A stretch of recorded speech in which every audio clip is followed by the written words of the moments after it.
Hi மக்களே, நான் உங்கள் கனகா அஜித்குமார் பேசுகிறேன். இன்றைக்கி நம்ம எந்த வீடியோ பற்றி பார்க்க போகிறோம் அப்படின்னு சொல்லிட்டு பார்த்தீங்கன்னா, நான் மிதுன் எங்கள் வீட்டுக்கார் நாங்கள் 3 பேரும் சேர்ந்து அயல இலை தான் பறிக்க வந்திருக்கோம். ஏன் பார்த்திங்கன்னா, எனக்கு வந்து ஒரு 2 வீக்காகவே எனக்கு வந்து உடம்பு சுத்தமாக முடியல. கோல்டு பிடிச்சிக்கிட்டு எனக்கு வந்து தலையில் நீர் கோத்துட்டு இருந்துச்சு. ஸோ அதனால தான் நாங்கள் வந்து இந்த இலையை பறித்து நம்ம வந்து ஆவி பிடிக்கலாம் அப்படின்னு சொல்லிட்டு நாங்கள் பறிக்க வந்தோம்.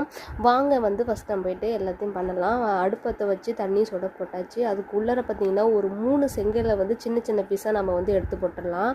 அதுக்கப்புறம் பார்த்திங்கன்னா உள்ளே வந்து அந்த தைல இலையை போட்டு நல்லா கொதிக்க வைக்கணும். கொதிச்சதுக்கப்புறம் பார்த்திங்கன்னா ஒரு சின்ன பாத்திரத்தில் மாற்றி வச்சுக்கிட்டு நம்ம வந்து ஆவி பிடிக்கிறதுக்காக ரெடி பண்ணிடலாம் அப்படின்னு சொல்லிட்டு ஆவி பிடிக்க போகிறேன்.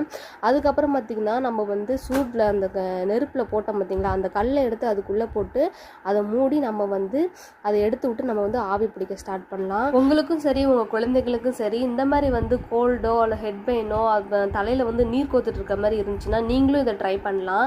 தைல இலை வந்து கிடைக்காத இடமே கிடையாது, எல்லா இடத்துலையுமே கிடைக்கும், நேச்சுரலாக விளையிறது தான். ஓகே மக்களே, வீடியோ பிடிச்சிருந்தா லைக் பண்ணுங்கள், ஷேர் பண்ணுங்கள், பெல் ஐக்கனை கிளிக் பண்ணுங்கள், என்னோட சேனலுக்கு சப்ஸ்கிரைப் பண்ணுங்கள். பாய் பாய் மக்களே.